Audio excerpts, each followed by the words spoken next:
میں آپ کی جرنی ضرور پوچھنا چاہوں گی، ایجوکیشن فیلڈ ہی کیوں آپ نے چوز کی؟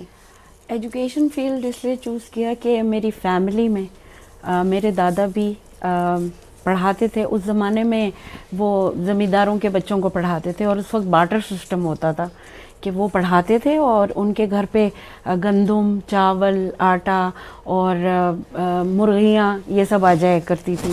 اسٹوڈنٹ کے پیرنٹس جو ہیں وہ ان کو اس طرح سے فیس اٹ واز فیس. تو کیونکہ وہ لیگسی چل رہی تھی تو میرے کچھ چاچا بھی ایجوکیشن کے فیلڈ میں تھے. میرے ابا خود جب کمپیوٹرز آ گئے تھے ڈیسک ٹاپس تو وہ بچوں کو ایجوکیشن دیتے تھے. تو میں نے بھی یہ فیلڈ چوز کیا، شاید جینز میں تھا پڑھانا. اور جیسے کہ انہوں نے کہا کہ دینے سے کبھی کم نہیں ہوتا، تو ایجوکیشن اگر آپ اسپریڈ کرتے ہیں تو آپ کو اللہ تعالیٰ اور زیادہ ایجوکیشن سے نوازتا ہے اور زیادہ آپ کی ویژن زیادہ بہتر ہوتی ہے ہر لحاظ سے. جس طرح کہ انہوں نے کہا کہ دیکھنے سے، اب میں دیکھتا ہوں، دیکھنے کا مطلب یہی ہے کہ میرا ویژن واسٹ ہو گیا ہے، میرا ویژن بڑھ گیا ہے ہر لحاظ سے.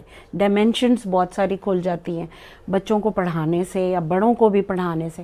میں نے ویسے موسٹلی لڑکیوں کو ٹرین کیا ہے فار مونٹیسری.